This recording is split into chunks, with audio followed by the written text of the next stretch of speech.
अम्मा का घर तोड़ने का नोटिस आ चुका है। बेटा, घर बच जाएगा ना? मेरा घर अवैध नहीं। अम्मा, 200 रुपए में तो चाय भी मुश्किल है। अप्रूवल चाहिए तो 20,000 लगेंगे। अम्मा, इसके सिर्फ 10,000 ही मिलेंगे।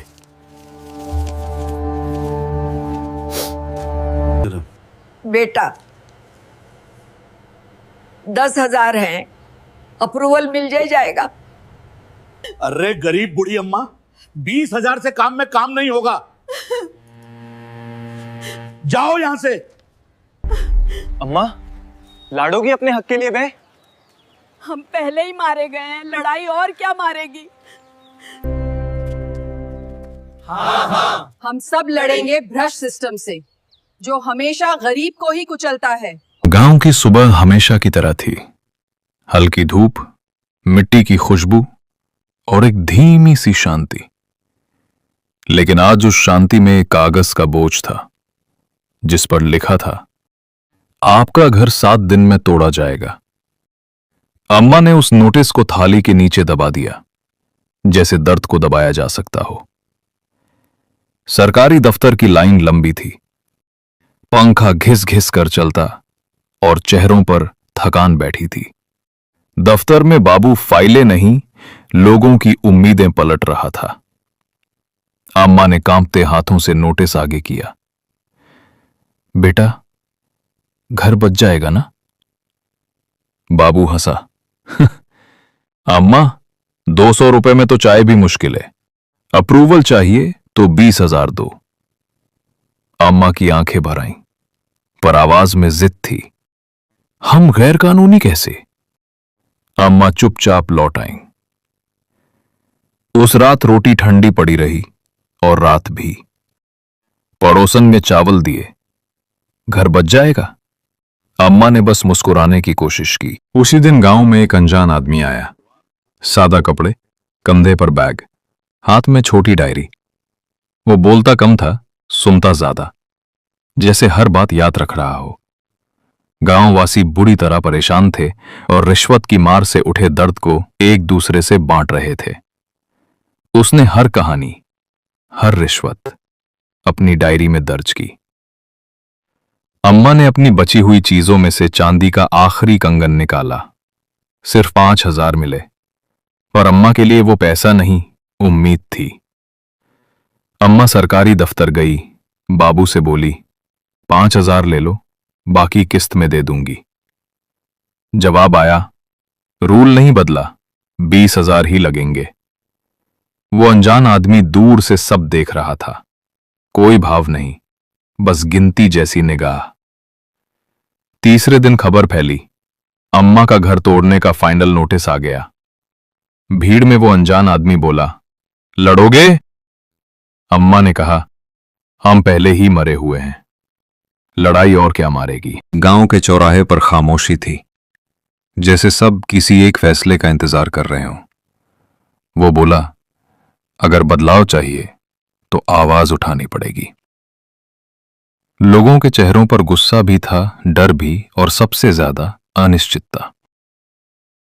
उसने जेब से एक पहचान पत्र निकाला, पर पूरा नाम अभी भी नहीं बताया।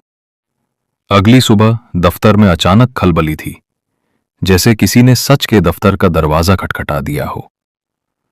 जो बाबू कल तक हंस रहा था, आज फाइलें दराज में छुपा रहा था। सरकारी गाड़ियां पहुंची और पहली बार दफ्तर को लगा कि कोई सच में देखने आया है। पहली बार वो अनजान आदमी अफसर की पहचान में सामने आया और पूरे दफ्तर की हवा बदल गई। उसने कार्ड मेज पर रखा। मेरा नाम आरव तिवारी, जिले का जिलाधिकारी। जो बाबू कल तक हंस रहा था, आज उसकी आवाज भी गुम हो गई। रिकॉर्ड रूम खोला गया, जहां सच को फाइलों में कैद कर दिया गया था। डीएम आरव ने फाइलों की जांच शुरू की। हर पन्ने पर रिश्वत की परछाई थी। तारीखें बदली हुई, नोट छिपे हुए। बाबू बोला, सर, हम तो सिस्टम का हिस्सा थे। आरव ने कहा, नहीं, तुम बीमारी का हिस्सा थे। पहला सस्पेंशन साइन हुआ, बिना शोर, बस एक मुहर की आवाज से। अम्मा कलेक्टरेट के बाहर खड़ी थी, जैसे ये जगह उसकी नहीं पर उसकी आखिरी उम्मीदें यहीं थी। आरव बाहर आया और आगे बढ़कर अम्मा से कहा, सच पर टिके रहना, बाकी मैं देख लूंगा। अम्मा घर वापस आईं। अम्मा की आंखों में पहली बार डर नहीं, भरोसा चमका। उम्मीद और खुशी के आंसू छलक उठे। अब दफ्तर में लोग फाइलें नहीं, उम्मीदें लेकर आने लगे। डीएम आरव ने सभी कर्मचारियों को अपने कार्यालय में बुलाकर सख्त हिदायत दी, जो कोई भी रिश्वत मांगेगा उसका नाम लिख लिया जाएगा और सीधे मेरे कार्यालय को भेज दिया जाएगा। अगले दिन प्रेस कॉन्फ्रेंस रखी गई। जिले की हवा बदलने वाली थी। पहली बार कोई अफसर वादा नहीं, सच बोलने आया था। और भीड़ समझ गई, आज माइक पर सत्ता नहीं, जवाबदेही खड़ी है। डीएम आरव ने नाम पढ़े। 3 अधिकारी सस्पेंड। कागज पर मोहर लगी और वर्षों की चुप्पी कानूनी भाषा में बदल गई। भीड़ ने पहली बार देखा, सरकार में उनका हिस्सा भी लिखा जा सकता है। स्पेशल इंक्वायरी कमेटी बनी, जिसमें एक शिक्षक, एक रिटायर्ड पटवारी और एक महिला स्वयं सहायता समूह की प्रतिनिधि।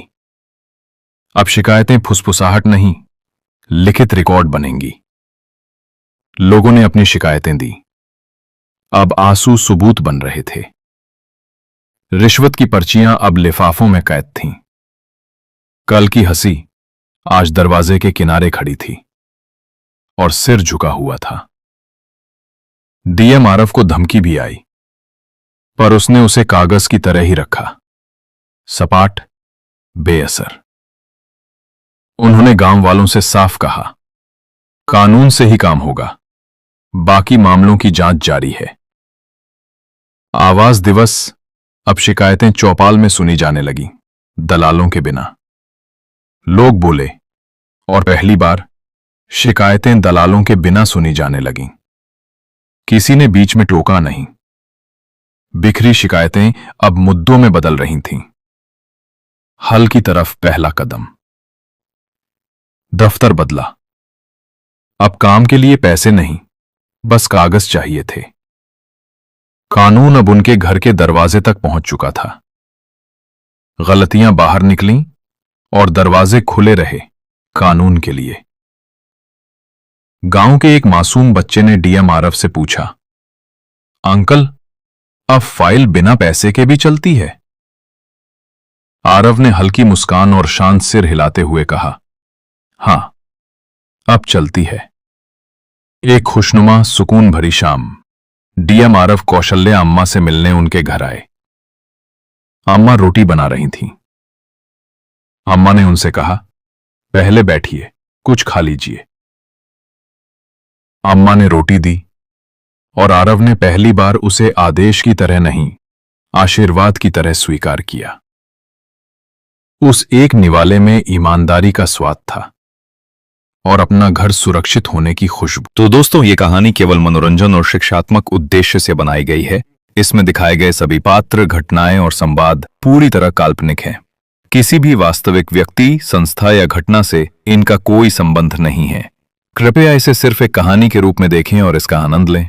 हमारा उद्देश्य किसी की भावनाओं को ठेस पहुंचाना नहीं है। अगर आपको ये कहानी पसंद आई हो तो इसे लाइक करें, ज्यादा से ज्यादा लोगों तक शेयर करें और कमेंट में जरूर बताइएगा कि आपको इस कहानी का कौन सा हिस्सा सबसे अच्छा लगा।